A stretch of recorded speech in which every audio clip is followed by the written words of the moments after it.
ഏതൊരു debut film maker ആയാലും ആദ്യം ആലോചിക്കുന്ന സിനിമ തന്നെ തിയേറ്ററിലേക്ക് എത്തണം എന്നില്ല. എൻ്റെ ഒരു ഫ്രണ്ടാണ് എനിക്ക് മിഥുൻ്റെ കോൺടാക്ട് ചെയ്യുന്നത്, മിഥുൻ മുകുന്ദൻ, റോഷാക്കിൽ അതുപോലെ തന്നെ ഗരുഡഗമനയിലൊക്കെ മ്യൂസിക് ചെയ്ത ആൾ. അപ്പോൾ മിഥുൻ്റെ കോൺടാക്ട് കിട്ടി, ഞാൻ മിഥുനായിട്ട് സംസാരിച്ചു. ഇങ്ങനെ രാജിൻ്റെ ഒരു കോൺടാക്ട് കിട്ടുവാണെങ്കിൽ നല്ലതായിരിക്കും, എനിക്കിങ്ങനൊരു സംഗതി പറയാനുണ്ട് എന്ന് പറഞ്ഞു. അത് കേട്ട് കഴിഞ്ഞിട്ട് എനിക്കൊരു മിനിറ്റ് ഞാനൊന്നകത്ത് പോയിട്ട് വരാമെന്ന് പറഞ്ഞു. ഓക്കെ. അപ്പം നമ്മൾ എല്ലാവരും ഈ റിജക്ഷൻ നമുക്ക് കേട്ട് ഭയങ്കര ഈസി ആയിട്ടുള്ളൊരു കാര്യമായി അത്. അപ്പോൾ പക്ഷേ വന്നിരുന്നൊരു മിനിറ്റിന് ശേഷം പറഞ്ഞു ജിഷോ വി വിൽ ഡു. ഇപ്പോഴും ഓർമ്മയുണ്ട്, അനൗൺസ് ചെയ്ത സമയത്ത് എൻ്റെ പോസ്റ്റിന് താഴെ വന്ന കുറേ കമൻസ് ഉണ്ട്. രാജ് നമ്മുടെ മുത്താണ്, കൊണ്ടുപോയിട്ട് വെറുതെ പോസ്റ്റാക്കി കളയില്ലേ. നമ്മളെല്ലാവരും നമ്മുടെ ലൈഫിൽ എപ്പോഴെങ്കിലും ഒരാളുടെ ലൈഫിൽ ഒരു ആക്സ് ആയിട്ടുണ്ടാവും. 22 FK ഫീമെയിൽ കോട്ടയം എന്ന് പറയുന്ന സിനിമയ്ക്കകത്തൊരു ക്ലൈമാക്സ് എത്രയോ വർഷങ്ങൾക്ക് മുമ്പ് സംഭവിച്ചതോടെ അത് നമുക്കിപ്പോൾ പറഞ്ഞാലും ഷോക്കിംഗ് ആയിരിക്കും. അങ്ങനെ ഒരു ക്ലൈമാക്സ് എങ്ങനെ നറേറ്റ് ചെയ്തൊരു പ്രൊഡ്യൂസർ എടുത്ത് നമ്മൾ പറയും. അതിവിടെ കണ്ട് നമ്മൾ കൈയടിച്ച് വിജയിപ്പിച്ച പ്രേക്ഷകരെ അവിടെ ഉള്ളൂ. OTT റിലീസായി കഴിഞ്ഞ് കഴിഞ്ഞാൽ ഇതിനെ പറ്റിയിട്ട് എന്തായാലും ഒരു ഇപ്പം ഞാൻ ചോദിച്ച പോലെ ഇഷ്ടം പോലെ ചോദ്യങ്ങളാണ്. എയറിലാവും ചിലപ്പോൾ നമ്മൾ.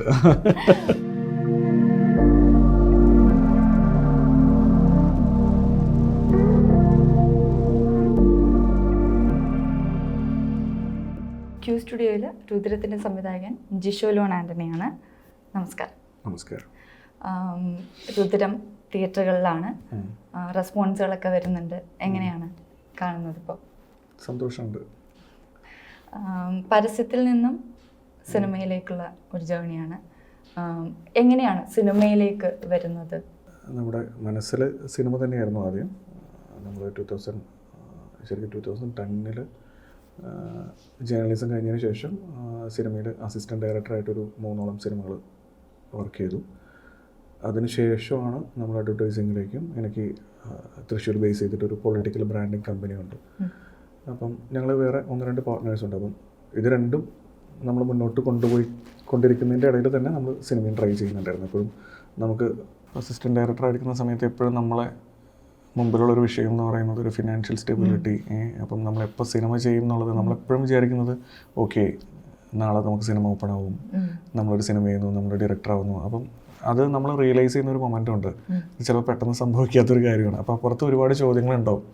എന്താണ് എൻ്റെ പരിപാടി, പുതിയതായിട്ടൊന്നും സംഭവിക്കുന്നില്ലല്ലോ. അപ്പോൾ അപ്പുറത്ത് നമ്മുടെ കൂടെ നിൽക്കുന്ന നമ്മുടെ ഏജ് ഗ്രൂപ്പിലുള്ള എല്ലാവരും സക്സസ് ആയിട്ടുണ്ടാവും വേറെ രീതിയിൽ. അപ്പം ഈ ചോദ്യങ്ങൾ നമ്മൾ എല്ലാ സ്ഥലത്തു നിന്നും കേൾക്കും. അപ്പോൾ 2 ഓപ്ഷനാണ് നിങ്ങളുടെ മുമ്പിലുള്ളത്. ഒന്നിൽ നിങ്ങളുടേതായ ഒരു ഇന്നർ സ്പേസിലോട്ട് ഒരു ഇൻട്രോവേർട്ടായിട്ട് നിങ്ങൾക്ക് മാറിയിരിക്കാം, അല്ലെങ്കിൽ നിങ്ങൾക്ക് വേറെ കുറച്ച് കാര്യങ്ങളായിട്ട് അത് ബാലൻസ് ചെയ്ത് കൊണ്ടുപോകാം.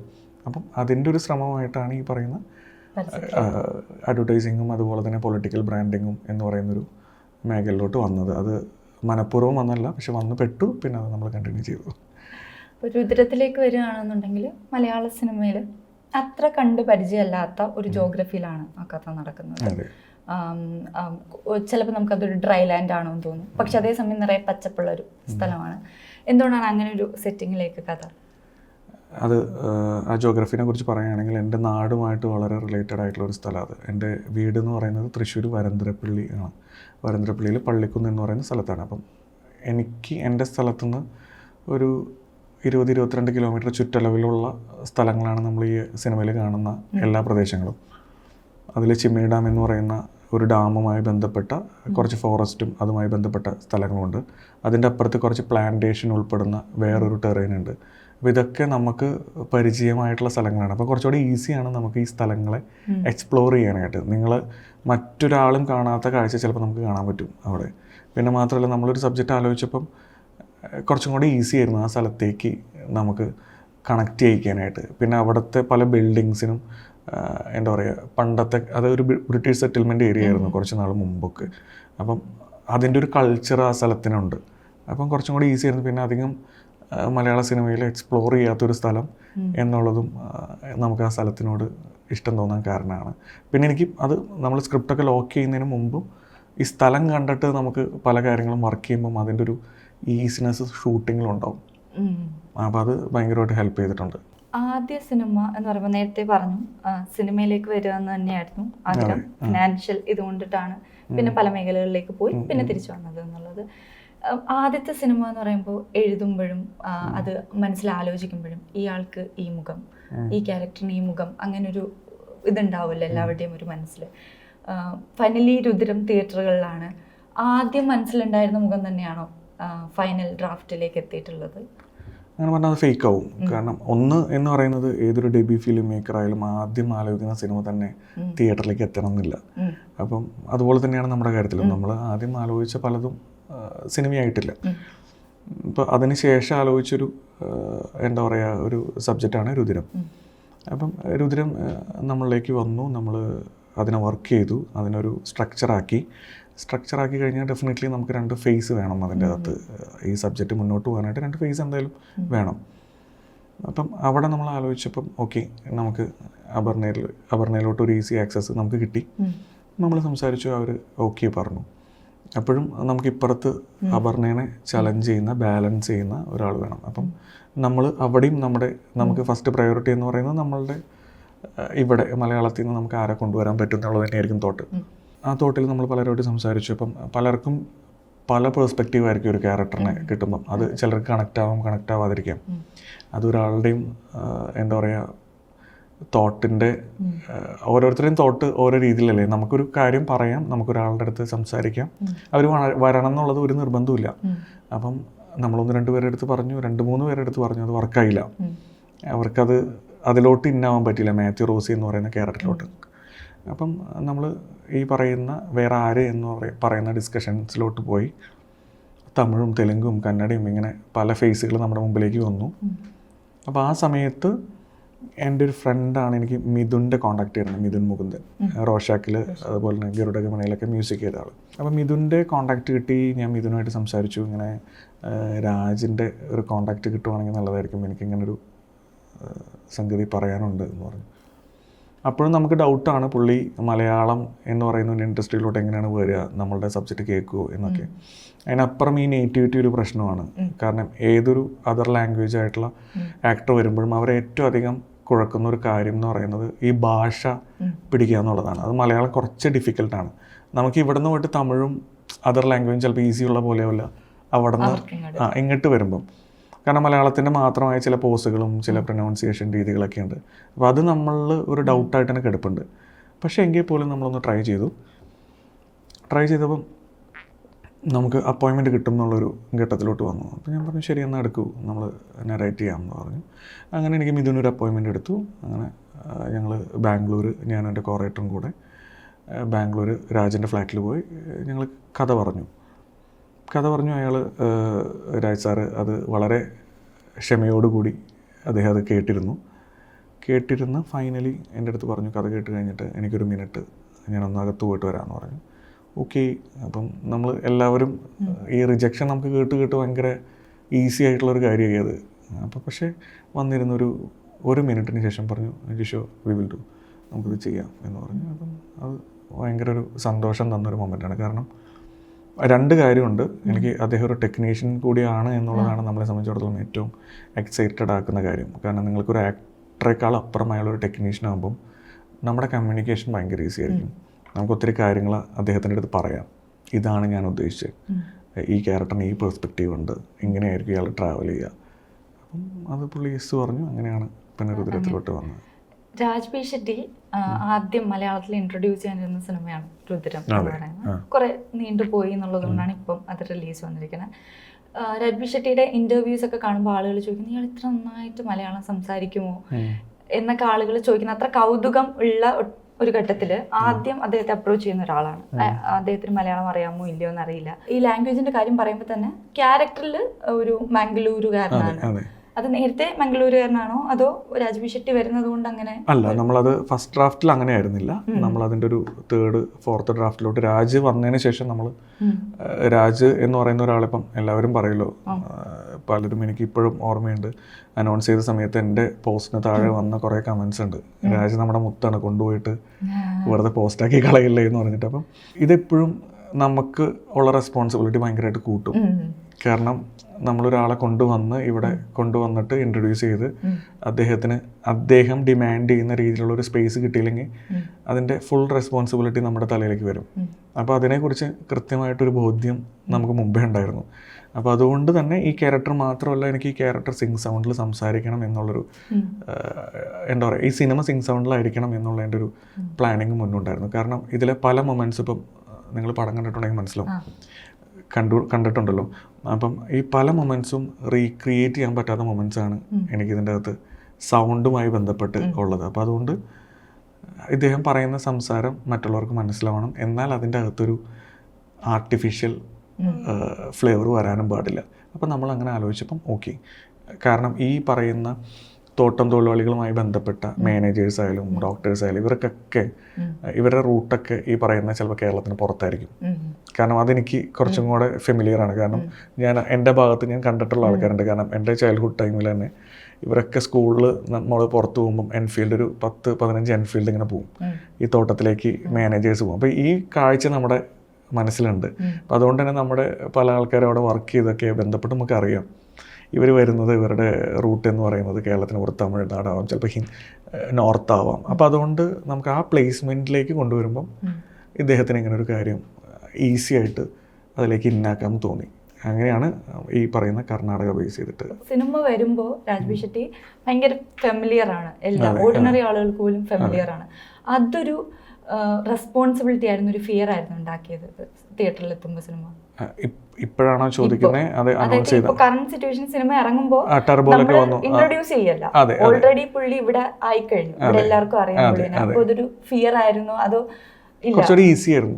അതെ അതെ, കാരണം ആളറിയാലോ നമ്മുടെ സൈഡിൽ നിന്നുള്ള കുറച്ച് രാജ്ബി ഷെട്ടി ആരാണെന്ന് പറയണ്ട. ഇപ്പം ടർബോ ഒക്കെ കണ്ടപ്പം ആൾക്കാർക്ക് മനസ്സിലായി ഇങ്ങനൊരു ആക്ടറുണ്ട്, അദ്ദേഹം എന്താ ചെയ്യുക എന്നുള്ളത് അറിയാം. അദ്ദേഹത്തിൻ്റെ ചെയ്തു വെച്ച സിനിമകളെ കുറിച്ച് ഇവിടെ എല്ലാവരും, അതിന് മുമ്പ് എന്ന് പറയുന്ന കുറച്ച് മൂവി ഗ്രൂപ്പ്സിൽ മാത്രം ഡിസ്കഷൻ നടന്നിരുന്ന സിനിമകളും ആക്ടറും ആയിരുന്നു അദ്ദേഹം. അപ്പം അതിനപ്പുറം ആ ഒരു വിസിബിലിറ്റി കിട്ടി, അത് നല്ലതായിട്ട് തോന്നിയത് കുറച്ചുകൂടെ. ആക്ഷൻ അങ്ങനെ ചെയ്ത് നമ്മൾ കണ്ടിട്ടില്ലാത്തൊരു നടിയാണ് അപർണ. അപർണേനെ ആക്ഷൻ ചെയ്യിക്കാം എന്ന് തീരുമാനിക്കുന്ന, അല്ലെങ്കിൽ അതിന് ഫിറ്റ് ആകും എന്ന് കരുതുന്ന ഒരു പോയിന്റ് എവിടെയായിരിക്കും? ആ ക്യാരക്ടർ അങ്ങനെ ഡിമാൻഡ് ചെയ്തിരുന്നു. അപ്പം അതിനൊപ്പം തന്നെ ആ ക്യാരക്ടർ ആക്ഷൻ ചെയ്യുമെന്ന് കാണുന്ന പ്രേക്ഷകന് ആദ്യമേ തോന്നാൻ പാടില്ല. കാരണം കേരളത്തിലൊരു പെൺകുട്ടി അല്ലെങ്കിൽ ഒരു ആൺകുട്ടി അവൻ്റെ ഫിസിക്ക് ഇങ്ങനെയാണെന്നുള്ളത് നമുക്ക് ആരും ഡിഫൈൻ ചെയ്തിട്ടില്ല അല്ലേ. വളരെ സാധാരണക്കാരനായ ഒരാൾ, ഇപ്പം എന്നെ നിങ്ങൾ ആലോചിക്കൂ, ഞാൻ ഇച്ചിരി എന്താ പറയുക, ഞാൻ ഭയങ്കര ഫിസിക്കലി ഫിറ്റ് ആയിട്ടുള്ള ഒരാളാണെന്ന് ഞാൻ വിശ്വസിക്കുന്നില്ല. പക്ഷെ എനിക്ക് ഇങ്ങനെ ഒരു സിറ്റുവേഷൻ വന്നു, എനിക്ക് റിയാക്ട് ചെയ്യണം. ഞാൻ എങ്ങനെയായിരിക്കും റിയാക്ട് ചെയ്യാം? അത് കാണുന്ന ആൾക്കാർക്ക് വിശ്വസനീയമായിരിക്കണം, കൺവിൻസ്ഡ് ആയിരിക്കണം. ഇത്രേ ആലോചിച്ചുള്ളൂ. അതിപ്പം അപർണയുടെ സ്ഥാനത്ത് വേറെ ആരായാലും ആ ക്യാരക്ടർ ചെയ്യുമ്പം നമുക്ക് ആ പറയുന്ന പ്രോസസ്സിലൂടെ പോയേ പറ്റൂ. പക്ഷെ അത് കാണുന്ന ആൾക്കാർക്ക് തോന്നരുത് ഇപ്പം അടുത്ത മൊമെൻറ്റിൽ ഇവനൊരു 2 പേരെ അടിച്ചിടും, ഒറ്റടിക്ക് ഇവൻ ഒരാളെ ഫ്ലാറ്റാക്കി കളയും. അങ്ങനെ നമുക്ക് ഡിസൈൻ ചെയ്യാൻ പറ്റില്ല ഒരാളെ. പക്ഷേ എനിക്കൊരു സിറ്റുവേഷൻ വന്നു, എനിക്ക് എൻ്റെ ലൈഫിൽ ഞാനൊരു മൊമെൻറ്റിൽ റിയാക്ട് ചെയ്യേണ്ടി വന്നു. ആ സമയത്ത് എൻ്റെ ഇമോഷൻസും എൻ്റെ പവറൊക്കെ വരുന്നത് എവിടെ നിന്നാണെന്ന് നമുക്ക് പറയാൻ പറ്റില്ല. അവിടെ നമ്മളെല്ലാം മറന്നിട്ട് നമ്മൾ റിയാക്ട് ചെയ്യുന്നതാണ്. അതിൻ്റെ അകത്ത് ഹ്യൂമൻ ഇമോഷൻസിൻ്റെ എന്താ പറയുക കുറച്ച് റിഫ്ലക്ഷൻ ആയിരിക്കും. അതിന് സിസ്റ്റമാറ്റിക്കായിട്ട് ബ്ലോക്ക് വെച്ചിട്ടല്ല നമ്മൾ ആക്ഷൻ ചെയ്യുക അല്ലേ. അപ്പം എന്തൊക്കെയായിരിക്കും നമ്മൾ ചെയ്യുക, അതൊക്കെ ചെയ്യും, അത്രേ ഉള്ളൂ. അങ്ങനെ അതിനെ നമ്മൾ നോക്കി കാണുന്നേ, മനസ്സിലായോ? അല്ലാതെ ഇയാളെ വെച്ചിട്ട് നമുക്ക് ഇന്ന ആക്ഷൻ ചെയ്യാം, ഇയാളെ വെച്ച് കുറച്ചുകൂടി ഈസി ആയിട്ട് ബ്ലോക്ക് ചെയ്യാം, ആക്ഷൻ ബ്ലോക്കുകൾ വെച്ച് വർക്ക് ചെയ്യാം, കുറച്ചുകൂടി മാർഷൽ ആർട്സ് ഗിമ്മിക് പരിപാടികൾ ചെയ്യാം, അങ്ങനെ ഒന്നുമില്ല. കേരളത്തിലൊരു സാധാരണ എന്താ പറയുക ഒരു സ്ത്രീനെ റെപ്രസെൻ്റ് ചെയ്യുന്ന ഒരാളാണ് അപർണ. അപ്പം അതേ ബോഡി ലാംഗ്വേജും അതേ ജേണിയും ആ ക്യാരക്ടറിന് വേണ്ടു. അപ്പം അതുകൊണ്ട് നമുക്ക് അത് അവരുടെ സ്ഥാനത്ത് വേറൊരു ആക്ട്രസ് ആയാലും നമ്മളിങ്ങനെ തന്നെ ചിന്തിക്കുള്ളൂ. ഇപ്പോൾ ഇതൊരു സർവൈവൽ റിവെഞ്ച് ത്രില്ലറാണ്. ഇതിൽ സാധാരണ നമ്മൾ സിനിമകളിൽ കാണുന്ന ആരാണ് തട്ടിക്കൊണ്ടുപോയത് അല്ലെങ്കിൽ ആരാണ് ഇതിന് ഉത്തരവാദി എന്നുള്ളതാണ് ക്ലൈമാക്സിൽ റിവീൽ ചെയ്യുക. അപ്പോൾ ഞാൻ ട്രെയിലർ കണ്ടിട്ട് തിയേറ്ററിൽ പോകുന്നതുകൊണ്ട് ഇവർ തമ്മിലുള്ള ഫൈറ്റൊക്കെ കാണുമ്പോൾ ഇവർ തമ്മിൽ ഉടക്കുണ്ടാവും എന്നറിയാവുന്നത് കൊണ്ട് തന്നെ നിലവിൽ തുടങ്ങുമ്പോൾ ഇയാളായിരിക്കാം തട്ടിക്കൊണ്ടു പോകുന്നത് എന്നുള്ളത് എൻ്റെ ഉള്ളിൽ ഉണ്ട്. അപ്പൊ ഞാൻ വിചാരിച്ചു ഓക്കെ, അപ്പൊ ഈ ക്ലൈമാക്സ് വരെ എനിക്ക് മനസ്സിലാവുന്നുണ്ടല്ലോ, അപ്പൊ ക്ലൈമാക്സ് വരെ ഇപ്പൊ എനിക്ക് സസ്പെൻസ് ഉണ്ടാവില്ലല്ലോ എന്ന് ഞാൻ വിചാരിക്കുന്നതിന്റെ 10-ാം മിനിറ്റിൽ ബ്രേക്ക് ചെയ്യാണ്, ആളെ റിവീൽ ചെയ്യാണ്. അത് സാധാരണ ഒരു കൺവെൻഷണൽ രീതിയല്ല ചെയ്യണ. ഞാൻ നോക്കുമ്പോ ഓക്കെ, ഇത് ഇയാളാണെന്ന് മനസ്സിലായി കഴിഞ്ഞു, അപ്പൊ വേറെന്തോ ആണ് ക്ലൈമാക്സിൽ കാത്തിരിക്കുന്നത് എന്നുള്ളത്. സോ ഇത് ബ്രേക്ക് ചെയ്യാം എന്ന് തീരുമാനിക്കുന്നത് അല്ല. അവിടെ ഞാൻ പറയട്ടെ, ആഫ്റ്റർ കോവിഡിന്റെ ഒരു പാൻഡമിക് സിറ്റുവേഷനിൽ ഇവിടെ കേരളത്തിലെല്ലാവരും നമ്മളെല്ലാവരും ഏറ്റവും കൂടുതൽ കണ്ടിട്ടുള്ള കാര്യങ്ങൾ എന്ന് പറയുന്നത് അല്ലേ സിനിമയായിരിക്കും. ആ സമയത്ത് കുറേ പേര് പച്ചക്കറി കാര്യങ്ങളൊക്കെ വീട്ടിൽ കൃഷി കാര്യങ്ങളിലേക്ക് പോയി കുറേ പേര് സിനിമകൾ കണ്ടു. അപ്പം നമ്മളുടെ സിനിമകൾ എന്ന് പറയുന്നത് ലാംഗ്വേജിനും അതുപോലെ തന്നെ ദേശം കാലം ഇതിനൊക്കെ അപ്പുറം പോയി. അത് നമ്മൾ ഒരു പരിധിവരെ ആദ്യം കൊറിയൻ സിനിമകൾ സംസാരിച്ചു, ഹോളിവുഡ് സിനിമകൾ സംസാരിച്ചു, ഒരു കിം കിഡുക്കിനെ കുറിച്ച് സംസാരിച്ചു. ഇപ്പം അതിനപ്പുറം നമ്മൾ സംസാരിച്ചുകൊണ്ടിരിക്കുന്നത് ഈസ്റ്റ് യൂറോപ്യൻ സിനിമകളും സ്പാനിഷും അതുപോലെ തന്നെ ഫ്രഞ്ചും സിനിമകളുടെ ഡയറക്ടേഴ്സിനും ഇവിടെ എല്ലാവർക്കും അറിയാം, നിങ്ങൾക്കും അറിയാം, എല്ലാ ഫിലിം സ്റ്റുഡൻസിനും അറിയാം. അപ്പം ഇവർ ചെയ്തു വെച്ചിട്ടുള്ള സിനിമകൾ നമ്മൾ കണ്ടിട്ടുണ്ട്. അപ്പം ഇതിൻ്റെ അകത്ത് ഇത് കണ്ടിട്ടുള്ളൊരു പ്രേക്ഷകനായിരിക്കും സിനിമയ്ക്ക് വരുന്നുണ്ടാവുക. ഇവന് ഒരുപാട് സമയം നമുക്ക് പറ്റിക്കാൻ പറ്റില്ല. നമ്മൾ ഭയങ്കരമായിട്ട് ഗിമ്മിക്ക് കാണിച്ച് പറ്റിച്ച് അയ്യോ ഇന്ന ആളാണ് ഭീകര സസ്പെൻസ് എന്ന് പറയുമ്പോഴത്തേനും അവൻ അതിൻ്റെ 10 മടങ്ങ് തിയേറ്ററിൽ ഇരുന്നിട്ട് ആലോചിച്ചിട്ടുണ്ടാവും. അവൻ അവൻ്റേതായ രീതിയിൽ സ്ക്രീൻ പ്ലേ അവിടെ ലോക്കാക്കിയിട്ടുണ്ടാവും. അപ്പം അത് പറയുന്നതിൽ വലിയ അർത്ഥം ഉണ്ടെന്ന് നമുക്ക് തോന്നിയില്ല. പിന്നെ അതല്ല അതിൻ്റെ ഒരു ഹുക്കിംഗ് എലമെൻ്റായിട്ട് നമുക്ക് തോന്നിയിട്ടുള്ളത്. നമുക്കറിയാം ആരാണെന്നുള്ളത്. നമ്മളത് സിനിമയിൽ ഒരു 9ാമത്തെ സീനിൽ നമ്മളത് റിവീൽ ചെയ്യുന്നുണ്ട്. പക്ഷെ അറിയേണ്ട ആൾ അറിയുന്നില്ല ആണല്ലോ. അതാണ് ചോദ്യം. ആ ചോദ്യമാണ് നമ്മൾ മുന്നോട്ട് കൊണ്ടുപോകുന്നത്. അവിടെയാണല്ലോ പ്രേക്ഷകനും അയാൾ അറിയുന്നില്ല പക്ഷെ അയാളോട് എന്തിനു ചെയ്തു എന്ന് പറയുന്നൊരു ചോദ്യം ഉണ്ടല്ലോ. ആ ചോദ്യം അവസാനം വരെ കൊണ്ടുപോകാൻ നമ്മൾ ശ്രമിച്ചിട്ടുണ്ട്. രാജ്ബി ഷെട്ടിയുടെ ക്യാരക്ടർ സോഷ്യലൈസ് ചെയ്യുന്ന ഒരു ക്യാരക്ടർ തന്നെയാണ്. അതായത് അയാളെ എല്ലാവർക്കും ഇഷ്ടമാണ്, അയാൾ എല്ലാവരോടും അങ്ങോട്ട് ഇങ്ങനെ സംസാരിക്കാറുണ്ട്. പക്ഷേ അയാൾ സോഷ്യലൈസ് ചെയ്യുന്നുണ്ടോ എന്ന് ചോദിച്ചു കഴിഞ്ഞാൽ അത്ര ചെയ്യുന്നില്ല എന്ന് തോന്നുകയും ചെയ്യുന്നുണ്ട്. ഒരു ഉൾവലിയുന്നുണ്ട് പലപ്പോഴും.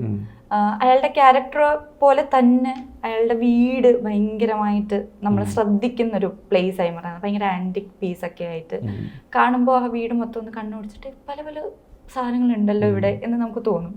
അതൊരു ഹിൽ സ്റ്റേഷനിൽ ഈ കഥ സെറ്റ് ചെയ്തതുകൊണ്ട് ആന്റിക് പീസ് വെക്കാം. സാധാരണ അങ്ങനെ ഉണ്ടല്ലോ ഈ ഹിൽ അങ്ങനത്തെ ഉള്ള തറവാടല്ല പാലസുകളിൽ അങ്ങനെയുള്ള സാധനം ഉണ്ടാവുക, ഒരു യൂഷ്വൽ സാധനം അങ്ങനെ കൊണ്ടുവച്ചതാണ്. എനിക്കത് അതായത് ഞാൻ സിനിമ കാണുമ്പോൾ ഞാൻ അവിടുത്തെ ആന്റിക് പീസ് ശ്രദ്ധിക്കുന്നുണ്ടായിരുന്നു.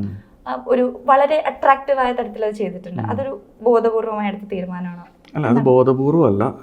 ഞാൻ അങ്ങനെ സ്ഥലങ്ങളിൽ പ്ലേസ് ചെയ്തിട്ടുള്ള അതൊരു ഡോക്ടേഴ്സ് ബംഗ്ലാവ് എന്ന് പറയാം നമ്മൾ അങ്ങനത്തെ വീടുകളെ. അതായത് ഈ പറയുന്ന പ്ലാന്റേഷനിൽ 2-3 തരത്തിലുള്ള ബംഗ്ലാവുകളുണ്ടാവും. അവരുടെ സീനിയർ GM ഒരു ബംഗ്ലാവ് ഉണ്ടാവും, ഡെപ്യൂട്ടി ഓഫീസർക്ക് ഡെപ്യൂട്ടി മാനേജർക്ക് ഒരു ബംഗ്ലാവ് ഉണ്ടാവും, ഡോക്ടേഴ്സിന് ഒരു ബംഗ്ലാവ് ഉണ്ട്. ഈ ബംഗ്ലാവുകളൊക്കെ നമ്മൾ കണ്ടിട്ടുണ്ട്. അതിൻ്റെയൊക്കെ ഒരു സ്ട്രക്ചർ ഇതുമായി ബന്ധപ്പെട്ട അതിൽ പിന്നെ ചില കാര്യങ്ങൾ മാത്രം ബാലൻസ് ചെയ്യാൻ കുറച്ച് പ്രോപ്സ് നമ്മൾ എക്സ്ട്രാ നമ്മൾ ആഡ് ചെയ്തിട്ടുണ്ട്. അല്ലാതെ ഞാൻ കണ്ട് ശീലിച്ചിട്ടുള്ള സ്ഥലങ്ങളൊക്കെ ഇങ്ങനെ തന്നെയാണ്. ഞാൻ അവിടെ ഉണ്ട്. അത് ആക്ച്വലി അവിടെ ഈ പറയുന്ന നമ്മൾ പ്രത്യക്ഷത്തിൽ ചിമ്മിനിടാൻ പാലപ്പള്ളിയിൽ നമ്മൾ നോക്കുമ്പം അയ്യോ ഇങ്ങനത്തെ ഒരു സ്ഥലമാണെങ്കിലും ഉള്ളിൻ്റെ ഉള്ളിലോട്ട് പോയി എനിക്ക് തോന്നുന്നു ഒരു 12-13 ബംഗ്ലാവുകളുണ്ട്. ഞാൻ കണ്ടിട്ടുണ്ട് അത് ലൊക്കേഷൻ കാണാൻ പോകുന്ന സമയത്ത്. അപ്പോൾ അവരുടെ അതിൻ്റെയൊക്കെ ഏകദേശം ഒരു സ്ട്രക്ചർ ഇങ്ങനെ തന്നെയാണ്. പിന്നെ അതിനപ്പുറം ആ വീടിനൊരു ഒരു ഐഡൻറ്റിറ്റി വേണം എന്നുള്ളതും നമ്മൾ പ്ലാൻ ചെയ്തിരുന്നു. ആ വീട് കാരണം അദ്ദേഹത്തിന് എവിടേക്കോ ചില മൊമെന്റിൽ നമുക്ക് ഭയങ്കര വിയേർഡായിട്ട് തോന്നല്ലോ അയാളുടെ ചെയ്തികളും, അയാൾ എന്തിനാണ് ഇങ്ങനെ ട്രാവൽ ചെയ്യുന്നത്, എന്തിനെങ്ങനെ ബിഹേവ് ചെയ്യുന്നതെന്ന് തോന്നും. അപ്പം അയാൾ സെറ്റിൽ ചെയ്തിരിക്കുന്ന സ്ഥലമായാലും ഇപ്പം അയാളൊരു ബീ കീപ്പറായിട്ട് നമ്മൾ കാണുന്നുണ്ടല്ലേ. അപ്പം ഇതൊക്കെ ആ മൂഡിനെ ഭയങ്കരമായിട്ട് എൻഹാൻസ് ചെയ്യാൻ ഹെൽപ്പ് ചെയ്തിട്ടുണ്ട്. അപ്പം അങ്ങനെയും കൂടെ നമ്മളൊരു ചിന്ത ഉണ്ടായിരുന്നു. പക്ഷെ അതിന് ഭയങ്കരമായിട്ട് നമ്മൾ പ്രൊജക്റ്റ് ചെയ്ത് എഫേർട്ട് ഇട്ടിട്ടില്ല എന്ന് മാത്രം. തമിഴ്, തെലുങ്ക്, കന്നഡ റിലീസും കൂടിയുണ്ട് രുദ്രത്തിന്. അപ്പം ഞാൻ നേരത്തെ ചോദിച്ചു, ഈ ജോഗ്രഫി മലയാള സിനിമയ്ക്ക് പരിചയമില്ലാത്ത ഒരു ജോഗ്രഫിയിലാണ്, അത്ര പരിചയമില്ലാത്തൊരു ജോഗ്രഫിയാണെന്ന് പറഞ്ഞത്.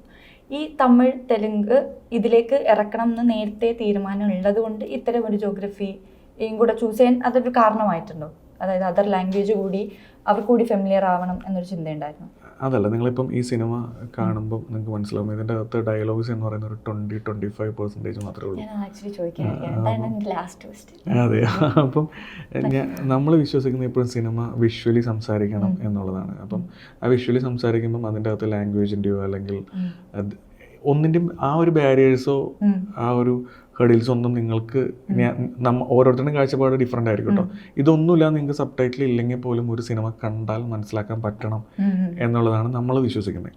അപ്പം ഈ സിനിമയിൽ അതാണ് നമ്മൾ ഫോളോ ചെയ്തിട്ടുള്ളത്. അപ്പം ആ ഒരു സ്ഥലം കാണുമ്പം എല്ലാവർക്കും അവർക്ക് കണ്ടുപരിചയമുള്ള അല്ലെങ്കിൽ അവർക്ക് എവിടെയോ മുമ്പ് പോയിട്ടുള്ളൊരു സ്ഥലമായിട്ട് ഫീൽ ചെയ്യണം. അങ്ങനെ ഒരു നിർബന്ധം ഉണ്ടായിരുന്നു. അപ്പോൾ അതുകൊണ്ടാണ് ആ സ്ഥലം നമ്മളെടുത്തത്. അപ്പോൾ അതിപ്പം ഒരു തമിഴ്നാട്ടിലുള്ള ഒരാൾക്കായാലും കർണാടകക്കാരനായാലും ഏതൊരാൾക്കായാലും ഈ സ്ഥലം ഞാൻ കണ്ടിട്ടുണ്ടല്ലോ, ഞങ്ങളുടെ അവിടെ നിന്ന് കുറച്ചങ്ങ് മാറിക്കഴിഞ്ഞാൽ ഞങ്ങളുടെ ബോർഡറിൽ ഇങ്ങനെ ഒരു സ്ഥലം ഉണ്ടല്ലോ എന്ന് അയാൾക്ക് പറയാൻ പറ്റും. അപ്പം അതൊരു നിർബന്ധം ഉണ്ടായിരുന്നു, അങ്ങനെ സ്ഥലം നമ്മൾ തിരഞ്ഞെടുക്കാൻ തന്നെ അങ്ങനെ ഒരു നിർബന്ധം ഉണ്ടായിരുന്നു. ലാസ്റ്റ് ചോദിക്കാമെന്ന് വിചാരിച്ച് ഞാൻ വെച്ചിരുന്ന ചോദ്യമാണ്, ഡയലോഗ്സ് ഭയങ്കര കുറവാണല്ലോ, ആക്ട് ആണ് കൂടുതലുള്ളത്. അപ്പോൾ അതിപ്പം ഓൾറെഡി അതിന് ഉത്തരം പറഞ്ഞു. പക്ഷെ എന്നിരുന്നാലും ഡയലോഗ്സ് കുറവാണ് എന്നുള്ളത് ഏതെങ്കിലും തരത്തിൽ തിയേറ്ററിൽ തിരിച്ചടിച്ചേക്കാം എന്ന് തോന്നിയിരുന്നു? അത് ഒരു ചലഞ്ചാണ്, ഓക്കെ നമ്മൾ ഈ ചലഞ്ച് എടുക്കാം, അങ്ങനെ തോന്നിയിരുന്നു? അത് അങ്ങനെ തോന്നിയിട്ടില്ല. കാരണം നമുക്ക് ഇവിടുത്തെ പ്രേക്ഷകന് ഭയങ്കര വിശ്വാസമാണ്. കാരണം നമുക്ക് ഇവിടെ എന്തും പറയാം, പ്രത്യേകിച്ച് മലയാളത്തിൽ. ഇപ്പം ഇവിടെയാണ് ബ്രഹ്മയുഗം പോലത്തെ ഒരു സിനിമ വന്നത്. ഇവിടെ ഇപ്പം മഞ്ഞുമൽ ബോയ്സ് വന്നു, പ്രേമലു വന്നു, അതുപോലെ തന്നെ എത്രയോ സിനിമകൾ. ഞാൻ പറഞ്ഞ 22 FK ഫീമെയിൽ കോട്ടയം എന്ന് പറയുന്ന സിനിമയ്ക്കകത്തൊരു ക്ലൈമാക്സ് എത്രയോ വർഷങ്ങൾക്ക് മുമ്പ് സംഭവിച്ചത് അവിടെ. അത് നമുക്കിപ്പോൾ പറഞ്ഞാലും ഷോക്കിംഗ് ആയിരിക്കും. അങ്ങനെ ഒരു ക്ലൈമാക്സ് എങ്ങനെ നറേറ്റ് ചെയ്തൊരു പ്രൊഡ്യൂസർ എടുത്ത് നമ്മൾ പറയും? അതിവിടെ കണ്ട് നമ്മൾ കൈയടിച്ച് വിജയിപ്പിച്ച പ്രേക്ഷകരെ ഇവിടെ ഉള്ളത്. അപ്പം മലയാളി പ്രേക്ഷകനെ സംബന്ധിച്ചിടത്തോളം അവന് ഒരു പുതിയ ഭാഷയോ അല്ലെങ്കിൽ ഒരു പുതിയ കാഴ്ച കണ്ടത് മനസ്സിലാക്കാൻ പറ്റും. അപ്പോൾ ആ പ്രേക്ഷകന് നമുക്ക് ഭയങ്കര വിശ്വാസമുണ്ട്. ആ വിശ്വാസത്തിൻ്റെ പുറത്താണ് ഇത് സംഭവിച്ചിട്ടുള്ളത്. അപ്പം പിന്നെ മാത്രമല്ല, അതിൻ്റെ അപ്പുറം എനിക്ക് എൻ്റെ ആക്ടേഴ്സിൽ വിശ്വാസം ഉണ്ടായിരുന്നു. അതിപ്പോൾ പുതിയ ആക്ടേഴ്സ് ആയപ്പോലും നമ്മൾ ആ ഒരു പ്രോസസ്സിലൂടെ കടന്നിട്ടാണ് അവരെ നമ്മൾ എടുത്തിട്ടുള്ളത്. കൃത്യമായിട്ടുള്ള ഒരു എന്താ പറയുക, ഒരു കാസ്റ്റിംഗ് പ്രോസസ്സ് ഇതിൻ്റെ പുറകിലുണ്ട്. അപ്പം അതിലൂടെ പോയിട്ട് എനിക്ക് അവരിലും വിശ്വാസം ഉണ്ടായിരുന്നു, എൻ്റെ ടീമിലും വിശ്വാസം ഉണ്ടായിരുന്നു. എൻ്റെ ടെക്നിക്കൽ ഹോൾ ടീം, ഇപ്പം എൻ്റെ ക്യാമറ, അതുപോലെ തന്നെ ഇതിൻ്റെ സൗണ്ട്, മ്യൂസിക്, എഡിറ്റ്, ആർട്ട്, എല്ലാ ഡിപ്പാർട്ട്മെൻറ്റും അവരൊക്കെ എൻ്റെ സുഹൃത്തുക്കളാണ്. അപ്പം ഈ മൊത്തം ക്രൂവിൽ നമുക്കൊരു വിശ്വാസമുണ്ട്. അപ്പം ആ വിശ്വാസമാണ് ഇങ്ങനെ ചെയ്യാൻ നമ്മളെ പ്രേരിപ്പിച്ചൊരു ഘടകം. പിന്നെ ഈ സബ്ജക്റ്റും അത് ഡിമാൻഡ് ചെയ്യുന്നുള്ളൂ എന്ന് തോന്നുന്നു. ഇപ്പം നമുക്ക് ഇതിൻ്റെ അകത്ത് ഒരു പട്ടിയെ കൊണ്ട് നമുക്ക് എങ്ങനെ സംസാരിപ്പിക്കാൻ പറ്റും, ഒരു എലിയെ കൊണ്ട് എങ്ങനെ സംസാരിപ്പിക്കാൻ പറ്റും? ഇവർ രണ്ടുപേരും തമ്മിലുള്ള ഇൻട്രാക്ഷൻ ഉണ്ട്, നമുക്ക് സബ് ടൈറ്റിൽ എഴുതി കാണിക്കാൻ പറ്റില്ല. ആ ഇൻട്രാക്ഷൻ അവിടെ നടന്നേ പറ്റൂ, അല്ലേ? അപ്പം അതിൻ്റെ അകത്ത് ഒരു ഈ ഡോഗ് ഈ എലിനെ ചേസ് ചെയ്യുന്ന ഒരു സീനുണ്ട്. നമ്മൾ എത്ര ദിവസം എടുത്ത് ഷൂട്ട് ചെയ്തെന്നുള്ളത് നമുക്കറിയാം. അവിടെ നമുക്കൊന്നും വേറൊരു ചോയ്സ് ഇല്ല, നമുക്ക് എഴുതി കാണിക്കാൻ പറ്റില്ലല്ലോ. അപ്പോൾ അത് എടുത്തേ പറ്റൂ. അവിടെ നമുക്ക് ഡയലോഗ്സ് ഇല്ല. പിന്നെ ഞാൻ പറഞ്ഞല്ലോ, ഈ ക്യാരക്ടേഴ്സും സംസാരിക്കേണ്ട സ്ഥലങ്ങളിലേ സംസാരിക്കണ്ടു. അതിനപ്പുറം സംസാരിക്കണം എന്ന് എനിക്കും തോന്നിയിട്ടില്ല. അത് നെഗറ്റീവായിട്ട് തോന്നുന്നില്ല. ഇതിപ്പോൾ നമ്മൾ മുമ്പേ തമിഴ്, തെലുങ്കു ഇതിൽ റിലീസായ കാര്യം പറഞ്ഞു. പക്ഷേ കന്നഡയിൽ ഹോംബാലെ ഫിലിംസുമായിട്ടൊരു കൊളാബറേഷൻ നടന്നിട്ടുണ്ട്. ആദ്യ സിനിമയിൽ ഹോംബാലെ ഫിലിംസ് അത്യാവശ്യം ഇന്ന് ഇന്ത്യയിൽ ആളുകൾ നോക്കിക്കാണുന്ന ഒരു പ്രൊഡക്ഷൻ കമ്പനിയാണ്. ആ ഒരു കൊളാബറേഷനെ പറ്റിയിട്ട് എന്താണ് പറയുന്നത്? അതിൻ്റെ ട്രെയിലറും ടീസറും കണ്ടിട്ട് നമ്മൾ ഇതിൻ്റെ ഡിസ്ട്രിബ്യൂഷൻ കാര്യങ്ങൾ നോക്കുന്നത് ഗൂഗിളും ഡ്രീം ബിഗ് ഫിലിംസാണ്. അപ്പം അവരുടെ അടുത്ത് ഓൾറെഡി ഇങ്ങനൊരു എൻക്വയറി വന്നു, ഇങ്ങനെ പടം കാണാൻ പറ്റുമോ എന്ന് ചോദിച്ചിട്ട്. അപ്പം അങ്ങനെ അവർ കണ്ടു, പ്രൊഡക്റ്റ് കണ്ടവർക്ക് ഇഷ്ടപ്പെട്ടു, അങ്ങനെ വന്നതാണ്. ക്ലൈമാക്സിലേക്ക് അടുക്കുമ്പോൾ എന്തുകൊണ്ട് ഇയാളുടെ ക്യാരക്ടർ ഇത് ചെയ്യുന്നു എന്ന് നമുക്കൊരു രാജ്വി ഷെട്ടിയുടെ ക്യാരക്ടർ എന്തുകൊണ്ട് ഇത് ചെയ്യുന്നു എന്നുള്ളൊരു റിയലൈസേഷൻ നമുക്ക് കിട്ടുന്നുണ്ട്. പക്ഷെ അയാളോടൊത്ത് നമുക്ക് ഓക്കെ എന്ന് പറയാൻ നമുക്ക് പറ്റില്ല. ഇതിൽ എനിക്കുള്ള ഇത് എന്ന് വെച്ച് കഴിഞ്ഞാൽ, ഞാൻ അതിനെ ജസ്റ്റിഫൈ ചെയ്യാൻ ഞാൻ വേറെ കണ്ടുപിടിച്ചിരിക്കുന്നത് എന്ന് വെച്ചാൽ, ഒരു പോലീസ് ഉദ്യോഗസ്ഥനെ അവിടെ ഇത് ചെയ്യുന്നുണ്ട്. അപ്പോൾ അതിലയാളൊരു ആനന്ദം കണ്ടെത്തുന്നതായിട്ട് കാണിക്കുന്നുണ്ട്, അയാൾ ചിരിക്കുന്നുണ്ട്. സോ അതൊരു അയാളുടെ ക്യാരക്ടറിൻ്റെ ഒരു സൈക്കിക് വശത്തിൻ്റെ ഒരു പ്രതിഫലനമല്ലേ? ഇതിൻ്റെ അകത്തൊരു സൈക്കിക് ക്യാരക്ടർ എന്നുള്ളതിനപ്പുറം മാത്യു റോസി എന്ന് പറയുന്ന ക്യാരക്ടർ, അയാളിൽ കുറേ ലേയേഴ്സ് ഉണ്ട്. അയാൾ ഇവിടെ എപ്പോഴും നമ്മൾ വേട്ടക്കാരെ കുറിച്ച് സംസാരിക്കാറുണ്ട്, പക്ഷെ വേട്ടക്കാരനാവുന്നതിൻ്റെ ഒരു റീസൺ ഉണ്ടായിരിക്കും. അറ്റ് ദ സെയിം ടൈം അവർ ഇര കൂടിയാണ്. ഞാൻ പറഞ്ഞ എല്ലാവരെയും കുറിച്ചല്ല പറയുന്നത് കേട്ടോ. ഇപ്പം ആ ഒരു ആംഗിളാണ് നമ്മൾ പറയാൻ ശ്രമിച്ചിട്ടുള്ളത്. അപ്പം അവിടെ അയാൾക്ക് ഡിഫെൻഡ് ചെയ്തേ പറ്റൂ. കാരണം അയാളുടെ അൾട്ടിമേറ്റ് എയിം എന്ന് പറയുന്നത് എന്താണ്? അവിടെ ഇപ്പുറത്ത് വേറൊരു കാര്യമുണ്ട്. അപ്പം അതിലേക്ക് പുറത്തുനിന്ന് സ്ട്രേഞ്ചറായിട്ടൊരു പോലീസുകാരൻ വന്നാലും, ഇനിയിപ്പം അപ്പുറത്ത് ആര് വന്നാലും അയാൾ റെസിസ്റ്റ് ചെയ്തിട്ടുണ്ടാവും. ആ റെസിസ്റ്റ് ചെയ്യുമ്പം അയാൾ ഈ ആനന്ദം എന്ന് പറയുന്നത് അയാൾ മുന്നേ അനുഭവിച്ച ഈ ട്രോമയിൽ നിന്ന് അയാൾ പെറ്റി നിൽക്കുന്ന ഒരു അവസ്ഥയുണ്ട്. ആ അവസ്ഥയിൽ ഇയാൾ എന്താ വിചാരിക്കുന്നത്? ഇയാൾ സേഫ് ആയിട്ട് അവിടെ ഇരിക്കുക എന്നുള്ളതാണ്. അപ്പുറത്ത് ഇങ്ങനത്തെ കാര്യങ്ങൾ ഹാപ്പനിങ്സ് അപ്പുറത്ത് നടക്കുന്നുണ്ടെന്നുള്ള പുള്ളിക്ക് അറിയത്തില്ലല്ലോ. അപ്പം അതുകൊണ്ട് ഈ പറയുന്ന പോലീസുകാരനല്ല ആര് വന്നാലും പുള്ളി അയാളെ ഡിഫെൻഡ് ചെയ്യും. ഈ പറയുന്ന ഒരു ആനന്ദം അയാൾക്ക് ഉണ്ടാവും. കാരണം ഇത്രയും നാളും അയാൾ അവിടെ ജീവിച്ചിട്ട് ഇത്രയും നാൾ ചെയ്തുകൊണ്ടിരിക്കുന്ന കാര്യം അയാൾ മാത്രം അറിയുന്ന ഒരു കാര്യമാണ് ആ വീടും. അപ്പം അതിൻ്റെ ആനന്ദം, അതിൻ്റെ റിഫ്ലക്ഷൻ, അത് പോലീസ് പർട്ടിക്കുലർലി അത് ഒരു പോലീസുകാരനോട് മാത്രമല്ല, അതായത് പുറത്തിപ്പം ആര് ഇയാളുടെ അടുത്തേക്ക് വന്നാലും ഇയാൾ ഇങ്ങനെ ഒരു സ്പേസും ഇവിടെ കാര്യങ്ങൾ ഇങ്ങനെ ഉണ്ടെന്നുള്ളത് പുള്ളിക്ക് മാത്രമല്ല അറിയുള്ളൂ. അത് നമ്മളൊന്ന് ആലോചിക്കും, നമ്മളും നമ്മുടേതായ നമുക്ക് മാത്രം ഒരു രഹസ്യം അറിയാം.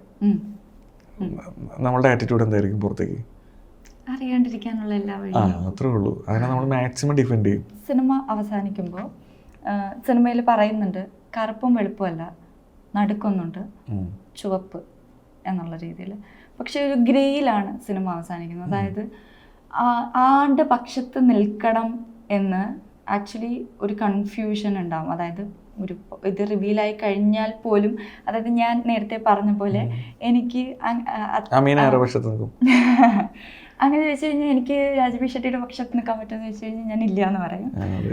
അതായത് എനിക്കത് അത് എന്താണ് നീതിപൂർവമായിട്ടുള്ള ഒരു കാര്യമാണെന്ന് ചോദിച്ചു കഴിഞ്ഞാൽ അല്ല, അത് ലാസ്റ്റ് പറയുന്ന ഡയലോഗ് പോലെ തന്നെയാണ് ആ സാധനം. ഇത് ഞാൻ തിരിച്ചു ചോദിച്ചാൽ എന്ത് പറയും? സംവിധായകൻ പക്ഷത്ത് ആരുടെ പക്ഷത്ത് നിൽക്കുന്നു? ഞാൻ രണ്ടുപേരുടെയും കൂടെ നിൽക്കില്ല. ഞാൻ രണ്ടുപേരുടെയും കൂടെ നിൽക്കാത്തതുകൊണ്ടാണ് ആ സ്റ്റേറ്റ്മെന്റ് അവിടെ പറഞ്ഞത്. അത് ഞാൻ ജനത്തിനോടാണ് ചോദിക്കുന്നത്. ഞാൻ അവിടെ കൺക്ലൂഡ് ചെയ്തിട്ടില്ലല്ലോ എന്താണെന്നുള്ളത്. ഞാൻ പറഞ്ഞ് ഇത് നിങ്ങളുടെ മുമ്പിലേക്ക് വെച്ചിട്ടുണ്ട്. ഇതാണ് ഈ രണ്ടുപേരുടെ ലൈഫിൽ സംഭവിച്ചത്. ഈ രണ്ടുപേരുടെ ലൈഫിൽ സംഭവിച്ച കാര്യം ഇതാണ്. ഇവിടെ ഒരു കറുപ്പും വെളുപ്പുണ്ട്. ഇതിൻ്റെ അകത്ത് ഈ രണ്ടുപേരും കണക്ട് ചെയ്യുന്ന, അല്ലെങ്കിൽ ഈ ലോകത്തിൽ നമ്മളെല്ലാവരും കണക്ട് ചെയ്യുന്ന ഒരു കോമൺ ഫാക്ടർ ഉണ്ട്. അതാണ് റെഡ്, നമ്മുടെ ബ്ലഡ്. അതാണ് ഞാൻ പുറത്തേക്ക് പറയാൻ ശ്രമിച്ച ഒരു കാര്യം. അപ്പം അവിടെ നമ്മളൊരു ഓപ്പൺ എൻഡായിട്ട് നമ്മൾ വെച്ചിട്ടുള്ളതും സിനിമേനെ അതുകൊണ്ടാണ്. അപ്പം അത് പ്രേക്ഷകന് കാണട്ടെ. ഓരോരുത്തരുടെയും പേഴ്സ്പെക്റ്റീവും ഓരോരുത്തരുടെയും തോട്ടും ഡിഫറെൻ്റ് ആയിരിക്കും. അത് അമീനയുടെ തോട്ടിൻ്റെ പോലെ തന്നെ ഇപ്പം വേറൊരാൾക്ക് ചിലപ്പോൾ വേറെ രീതിയിലായിരിക്കും. അതിനെ എന്തായാലും നമ്മളെ അക്സെപ്റ്റ് ചെയ്യുക. ഒരു മേക്കർ എന്നുള്ള രീതിയിൽ, ഒരു ഫിലിം മേക്കർ എന്നുള്ള രീതിയിൽ നമുക്ക് ഒരാളുടെയും ചിന്തകളെ നമുക്ക് ഡിഫൈൻ ചെയ്യാനോ അല്ലെങ്കിൽ നിങ്ങൾ ഇങ്ങനെ ചിന്തിക്കണമെന്നോ പറയാൻ പറ്റില്ല. അത് അവരെന്ത് പറഞ്ഞാലും ആ ചിന്തേനെ കേൾക്കുക, ആക്സെപ്റ്റ് ചെയ്യുക. നമ്മൾ ആ കണ്ടന്റ് ലോഡ് ചെയ്തതിന് ശേഷം അത് നമ്മുടെ കയ്യിൽ നിന്ന് പോയി. ജനം എന്ന് പറയുന്നതാണ് സിനിമേനെ എപ്പോഴും ഡിഫൈൻ ചെയ്യേണ്ടത്. നമ്മൾക്കപ്പുറം നമ്മളൊരു പ്രൊഡക്റ്റ്, ഒരു ആർട്ട് ഫോം ഉണ്ടാക്കി നമ്മളത് പ്രേക്ഷകർക്ക് കൊടുത്തു. അത് സംസാരിക്കപ്പെടണം. ഇപ്പം അമീന സംസാരിച്ച പോലെയും വേറെ ആൾക്കാർ സംസാരിച്ച പോലെയും ഈ സംസാരങ്ങൾ ഉണ്ടാവണം അല്ലേ ഒരു പ്രൊഡക്റ്റിൻ്റെ പുറത്ത്. ആ സംസാരങ്ങൾ ഉണ്ടായില്ലെങ്കിൽ ആ പ്രൊഡക്റ്റ് എന്താ പറയുക, അത്രയ്ക്കും ട്രാവൽ ചെയ്യാൻ യോഗ്യമല്ലാത്തൊരു പ്രൊഡക്റ്റായിട്ട് മാറും. അപ്പോൾ ഈ പ്രൊഡക്റ്റ് സംസാരിക്കും എന്ന് തന്നെയാണ് ഞാൻ വിശ്വസിക്കുന്നത്. പിന്നെ ഇതിനപ്പുറമൊക്കെ ഇതിൻ്റെ ഒരു ക്യാപ്ഷൻ നമ്മൾ ആദ്യം എഴുതി കാണിക്കേണ്ടത് the axe forgets what the tree remembers. നമ്മളെല്ലാവരും നമ്മുടെ ലൈഫിൽ എപ്പോഴെങ്കിലും ഒരാളുടെ ലൈഫിൽ ഒരു ആക്സ് ആയിട്ടുണ്ടാവും. നമ്മൾ അറിഞ്ഞിട്ടായിരിക്കില്ല, നമ്മൾ മനഃപൂർവ്വമായിരിക്കില്ല. പക്ഷെ അയാൾക്ക് നമ്മളൊരു മൊമെൻറ്റിലെങ്കിലും അല്ലേ, ഒരു മൊമെൻറ്റിലെങ്കിലും നമ്മൾ ചിലപ്പോൾ ഒരു ആക്സ് ആയിട്ട് മാറിയിട്ടുണ്ടാവും. അറ്റ് ദ സെയിം ടൈം നമ്മൾ എത്രയോ സമയം ട്രീ ആയിട്ടുണ്ടാവും ഇല്ലേ? അപ്പം ഇത് രണ്ടും നമ്മുടെ ഉള്ളിൽ തന്നെയുണ്ട്. ഇത് തന്നെയാണ് ഈ ക്യാരക്ടേഴ്സിൽ നമ്മൾ പറയുന്നത്. ഇതിൽ ആരാണ് ആക്സ് ആരാണ് ട്രീ എന്ന് ഞാൻ പറയുന്നില്ല. പക്ഷേ രാജിൻ്റെ പേഴ്സ്പെക്റ്റീവിൽ ഈ പറയുന്ന ആക്സ് എന്ന് പറയുന്നത് ഓപ്പോസിറ്റുള്ള ആളും അയാളുടെ ചുറ്റുപാടുകളാണ്. അറ്റ് ദ സെയിം ടൈം അവരുടെ ലൈഫിലെ ആക്സ് എന്ന് പറയുന്നത് രാജിൻ്റെ ക്യാരക്ടർ, അതായത് മാത്യുവിൻ്റെ ക്യാരക്ടറുമായിട്ട് ബന്ധപ്പെട്ട ചുറ്റുപാടുകളാണ്. അതങ്ങനെ തന്നെ ഇരിക്കട്ടെ. അത് പ്രേക്ഷകർ അതിൻ്റെ മുകളിൽ ചർച്ചകൾ ഉണ്ടാവട്ടെ. ആ ചർച്ചകളിലൂടെ ഇതിന് ഒരു ആൻസർ വരേണ്ടതും, അല്ലെങ്കിൽ ആൻസർ വന്നിട്ടില്ലെങ്കിൽ പോലും ആ ഡിസ്കഷൻസ് ഉണ്ടാവട്ടെ. അത് അതിനെ ഭയങ്കരമായിട്ട് ചോദിക്കുന്നുണ്ട്. ഒരുപാട് പേര് ചോദിക്കുന്നുണ്ട്. പിന്നെ കാരണം എന്താ വെച്ച് കഴിഞ്ഞാൽ അത് നമുക്ക് പ്രതീക്ഷിക്കാമല്ലോ. കാരണം അതിന് ഞാനൊരു ആൻസർ പറഞ്ഞിട്ടുണ്ട് ഒരു സ്ഥലത്ത്. അതെൻ്റെ ഒരു സ്റ്റേറ്റ്മെൻ്റ് ആണ്. ആ സ്റ്റേറ്റ്മെൻറ്റ് എന്താണെന്ന് അമീനയ്ക്ക് കിട്ടിക്കാണെന്ന് ഞാൻ വിചാരിക്കുന്നു. ഒരു അതായത് സ്വാതിയുടെ ഭാഗത്ത് നിന്ന് ഒരു സ്റ്റേറ്റ്മെൻറ്റ് പറയുന്നുണ്ട്. ആ സ്റ്റേറ്റ്മെൻറ്റ് കൃത്യമായിട്ട് അതിനുള്ളൊരു ഉത്തരവാണ്. പക്ഷെ ആ ഉത്തരം പറയുമ്പോൾ പോലും ഞാൻ ആ ഡിസ്കഷനുള്ള സാധ്യത നമ്മൾ അടച്ചു കളയുന്നില്ല. അവിടെ ഒരു ശക്തമായ സ്റ്റേറ്റ്മെൻറ്റ് തന്നെയാണ്. അത് കൃത്യമായിട്ട് ചോദിക്കുന്നുണ്ട്, എന്താണ് റീസൺ എന്ന് ചോദിക്കുന്നുണ്ട്, റീസൺ പറയുന്നുണ്ട്. അവിടെ കൃത്യമായിട്ട് അവരൊരു മറുപടി കൊടുക്കുന്നുണ്ട് അതിന്. അത് തന്നെയാണ് അതിൻ്റെ സ്റ്റേറ്റ്മെൻറ്റ്. ഇതിൽ വേറെ കുറച്ച് കഥാപാത്രങ്ങളുണ്ട്. ഒരു എലിയുണ്ട്, ഒരു പട്ടിയുണ്ട്, തേനീച്ചയുണ്ട്. ഇവരൊക്കെ വളരെ നല്ല ആൾക്കാരാണ്. ഈ പറയുന്ന എനിമൽസ് എല്ലാം അയാൾ ഇൻട്രൊഡ്യൂസ് ചെയ്യുന്നതിൻ്റെ ഒരു മുമ്പുള്ളൊരു ഷോട്ട് ഉണ്ട്. ഒരു ഡിവൈൻ മൂഡിലാണ് ഇയാളെ നമ്മൾ ഇൻട്രൊഡ്യൂസ് ചെയ്യുന്നത്. അതിൻ്റെ ബാക്ക്ഗ്രൗണ്ട് സ്കോറും അങ്ങനെ തന്നെയാണ്. നമ്മുടെ ലൈഫിൽ ഞാൻ പറയില്ല, ഇപ്പം നമ്മളെക്കാളും ഭയങ്കരമായിട്ട് നമുക്ക് കണക്റ്റ് ആവുന്ന, അല്ലെങ്കിൽ കുറേ പേർക്ക് ചിലർ പറയും മനുഷ്യന്മാരെ വിശ്വസിക്കാൻ പറ്റാത്ത ഇവരെ നമുക്ക് വിശ്വസിക്കാം, ഇവർക്ക് ഒരൊറ്റ ഫേസ് ഉള്ളൂ എന്ന് പറയും. അപ്പം ഇത് പിന്നെ ഇതെല്ലാം ഈ പറയുന്ന ആ ജോഗ്രഫിയുമായി കണക്റ്റഡ് ആയിട്ട് നിൽക്കുന്നതാണ് അയാളുടെ വീടുമായി ബന്ധപ്പെട്ട കുറച്ച് പരിപാടികളുണ്ട്. ഇപ്പം ഈ തേനീച്ച അല്ലെങ്കിൽ ഇത്തരം കാര്യങ്ങളൊക്കെ. അതിനപ്പുറം അങ്ങനെ ഒരാൾ ആ സ്പേസിലോട്ട് വരേണ്ടതായിരുന്നു ഒരു ഗസ്റ്റ്. ആ ഗസ്റ്റ് വന്നാലേ ആ ഗസ്റ്റിന് എന്തായാലും പുറത്തു പോകണം. അപ്പോൾ പുറത്തു പോകണമെങ്കിൽ അത് എന്ത് ചെയ്യും? അവൻ എന്തെങ്കിലും ചെയ്യുമല്ലോ. കാരണം അങ്ങനെ അവിടേക്ക് ഒരു ഗസ്റ്റ് അയാൾ പോലും അറിയാതെ അയാൾ പോലും ഇഷ്ടപ്പെടാത്തൊരു പ്രക്രിയയിലൂടെയാണ് അയാൾ അവിടെ എത്തിപ്പെടുന്നത്. അപ്പം അയാൾക്ക് പുറത്ത് പോയേ പറ്റൂ. പുറത്ത് പോകണമെങ്കിൽ അയാൾക്ക് സ്വസിദ്ധമായ ചില കാര്യങ്ങളുണ്ട്, അയാളത് ചെയ്യും. അപ്പം അവിടെ നിന്നായിരിക്കുമല്ലോ ഇപ്പം നമ്മളൊക്കെ നമ്മുടെ ലൈഫിൽ ചൈൽഡ്ഹുഡ് ആയാലും ഇപ്പോഴായ പോലും നമുക്കൊരു കാര്യം ചെയ്യുമ്പം ചിലപ്പോൾ നമ്മളെ കണക്ട് ചെയ്യുന്നത് ചിലപ്പോൾ ഒരു പുസ്തകത്തിലൊരു വരിയായിരിക്കാം, ഒരു സിനിമയിലൊരു കാഴ്ചയായിരിക്കാം, ചിലപ്പോൾ നമ്മൾ കാറിൽ മുമ്പ് കാണുന്ന എന്തെങ്കിലും ഒരു ഒബ്ജക്റ്റ് ആയിരിക്കാം, ഇങ്ങനൊരു തോട്ട് വന്നല്ലോ എന്ന് നമുക്ക് തോന്നുന്നു. അപ്പം ഈ ഒരു കണക്ഷൻ ആക്ച്വലി അവിടെ ഭയങ്കര ഇമ്പോർട്ടൻ്റ് ആയിരുന്നു. ഇവർക്ക് എങ്ങനെ ഇതിലോട്ട് ഈ പറയുന്ന നമ്മൾ ഒരു ഐസൊലേറ്റഡ് ആയിട്ടുള്ള ഒരു സ്പേസിൽ നമ്മൾ നിൽക്കുമ്പം നമുക്കവിടെ ഒരുപാട് പ്രതീക്ഷകളൊന്നും ഉണ്ടാവില്ല. നമ്മൾ പറയും നമുക്ക് ഒറ്റയടിക്ക് ഇന്നാളിടിച്ചിട്ട് പോവാം, അല്ലെങ്കിൽ നമുക്ക് ഇങ്ങനെ ചെയ്യാം. ഇതൊന്നും നടക്കില്ല. നമ്മളൊരു 3-4 ദിവസം കഴിഞ്ഞ് ഒരു 5-ാമത്തെ ദിവസം ആകുമ്പോഴത്തേനും നമ്മൾ അതിൻ്റെ അവസ്ഥയിലോട്ട് നമ്മൾ ആഴത്തിൽ ഇറങ്ങിയിട്ടുണ്ടാവും. നമ്മുടെ എല്ലാ ഹോപ്പും പോയിട്ടുണ്ടാവും.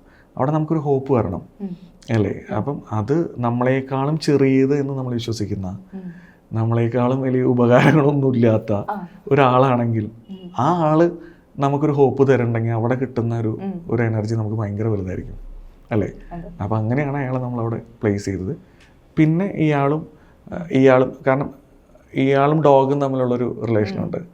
അതുകൊണ്ടാണ് ഒരു മൊമെന്റിൽ ഡോഗ് പറയുന്നത് വേണ്ട എന്ന് പറയുന്നത്. അവിടെ നമുക്കൊന്നും ഇല്ലാത്തൊരു കാഴ്ച ഇവർക്കുണ്ട് എന്നാണ് നമ്മൾ പറയാൻ ശ്രമിക്കുന്നത്. നമുക്ക് ആർക്കും ഇല്ല, അതെ, അത് നമുക്ക് ആർക്കും ഇല്ലാത്ത കാഴ്ചയാണ് അത്. ഈ പറയുന്ന ഒരു സർക്കിൾ ഉണ്ടല്ലോ, ഫോറസ്റ്റിലൊക്കെ ഒരു സർക്കിൾ ഉണ്ട്. മനുഷ്യൻ കൊല്ലുന്ന പോലെ ആരും വിശപ്പിനല്ലാതെ വേറൊരു ജീവനെ കൊല്ലില്ല. അപ്പം അവർക്ക് അതിൻ്റേതായ കൃത്യമായിട്ടുള്ള എന്താ പറയുക പ്രിൻസിപ്പിളുണ്ട്. നമ്മൾ വിശപ്പിന് മാത്രമല്ലോ നമ്മളൊരാളെ കൊല്ലുക, നമുക്ക് പകയ്ക്കും എല്ലാത്തിനും നമ്മൾ കൊല്ലും. അപ്പോൾ കാടിൻ്റെ അകത്ത് ഒരാൾക്കൊരു വിശപ്പ് മാറാൻ ഒരാളെ കൊല്ലുക, അത് കഴിഞ്ഞിട്ട് ഒരാളെ കണ്ടു കഴിഞ്ഞാൽ ചിലപ്പോൾ അയാൾ ഒന്നും ചെയ്യില്ല. അപ്പം ഞാൻ പറഞ്ഞു ഇതിൻ്റെ അകത്ത് ഇവരിലൊക്കെ നമ്മൾ കാണാത്ത കുറച്ച് നന്മയുണ്ട്. ഈ പറയുന്ന നമ്മളെക്കാളും ചെറുതെന്ന് വിശ്വസിക്കുന്ന നമ്മൾ ചെറുതെന്ന്, അതെ, അവരവിടെ നോക്കുമ്പോൾ അവരെ മേളിൽ നിന്ന് വേറൊരു വ്യൂവിൽ നമ്മൾ നോക്കുന്നുണ്ട്. അത് രണ്ടുപേരുടെ ലൈഫ് സെയിം ആണെന്ന് നമ്മൾ പറയുന്നത്. അതായത് ഇതിൻ്റെ അകത്ത് എന്താണോ നമ്മുടെ ഈ പറയുന്ന ഗസ്റ്റിൻ്റെ ലൈഫായിരുന്നേ, അതേ ലൈഫ് തന്നെയാണ് ഈ പറയുന്ന സ്പേസിൽ സ്വാതിയുടെ ലൈഫ്. അതിനെ നമ്മൾ കണക്ട് ചെയ്തതാണ്. അത് കണക്ഷൻ കിട്ടിയെന്ന് അറിഞ്ഞാൽ വലിയ സന്തോഷം. നമ്മളെപ്പോഴും ഒരു കാര്യം ചെയ്തിട്ട് അത് കണക്റ്റ് ആവാന്ന് പറയുന്നതല്ലേ വലിയ കാര്യം. ഇനി രുദ്രം തിയേറ്ററുകളിൽ എത്തിക്കഴിഞ്ഞു. ഇനി അത് ഇപ്പോഴത്തെ ഒരു ട്രെൻഡ് വെച്ച് നോക്കി കഴിഞ്ഞാൽ OTT റിലീസായി കഴിഞ്ഞു കഴിഞ്ഞാൽ ഇതിനെ പറ്റിയിട്ട് എന്തായാലും ഇപ്പം ഞാൻ ചോദിച്ച പോലെ ഇഷ്ടം പോലെ ചോദ്യങ്ങൾ ആളുകൾ എയറിലാവും ചിലപ്പോൾ നമ്മൾ. അപ്പോൾ ഈ ഒരു ഡിസ്കഷൻ എല്ലാം ഇനി എന്താണ് പ്രതീക്ഷ, അല്ലെങ്കിൽ ന്യൂ ഇയർ ഒക്കെ വരാൻ പോവാണ്, ഇനി എന്താണ് പുതിയ പ്രോജക്റ്റുകൾ, പുതിയ പ്രതീക്ഷ എന്താണ്? രുദ്രത്തിൽ നിന്ന് നമ്മൾ പൂർണ്ണമായിട്ടും എന്താ പറയുക വിട്ടുപോയിട്ടില്ല. അതിന് സമയമെടുക്കും. അപ്പം അത് കഴിഞ്ഞിട്ട് അടുത്ത പ്രൊജക്റ്റിനെ കുറിച്ചിട്ടും ഡിസ്കഷൻസ് ഉണ്ട്. അത് പലരുമായിട്ട് സംസാരങ്ങൾ കാര്യങ്ങളുണ്ട്. അതും എന്തെങ്കിലും പറയാൻ പറ്റണം എന്നുള്ളൊരു നമുക്കിവിടെ ഒരു കാര്യം നിങ്ങളൊരു കാര്യം ഹൗ ടു ഫിനിഷ് എന്ന് പറയുന്ന ഒരു കാര്യം മാത്രമേ നിങ്ങളുടെ കയ്യിലുള്ളൂ. അത് നിങ്ങളുടെ കയ്യിൽ മാത്രമുള്ള കാര്യമാണ്. പിന്നെ അത് എങ്ങനെ ആക്സെപ്റ്റ് ചെയ്യുന്നു, അതിനെക്കുറിച്ച് എന്ത് ഡിസ്കഷൻ എന്ന് പറയുന്ന ഒന്നും നമ്മുടെ കയ്യിലുള്ളതല്ല. അപ്പോൾ ആ ഫിനിഷ് ചെയ്യുന്നവരെ നമ്മൾ സാറ്റിസ്ഫൈഡ് ആയിരിക്കണം അറ്റ്ലീസ്റ്റ്, അല്ലേ? അപ്പം അങ്ങനെ സാറ്റിസ്ഫൈഡ് ആയിട്ട് നമുക്കൊരു തൃപ്തി തരുന്ന രീതിയിലൊരു പ്രൊഡക്റ്റ് ഫിനിഷ് ചെയ്യാം.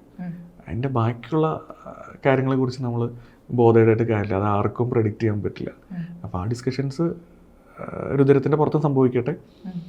രുദ്രം കാണുന്ന ആൾക്കാർക്കും അമീനെ ചോദിച്ച രീതിയിലുള്ള പല എന്താ പറയുക ചോദ്യങ്ങളുണ്ട്. അപ്പം എനിക്ക് പറ്റാവുന്ന രീതിയിൽ ഞാൻ ഉത്തരം പറയുന്നുണ്ട്. കുറേ പേർക്ക് അതെ.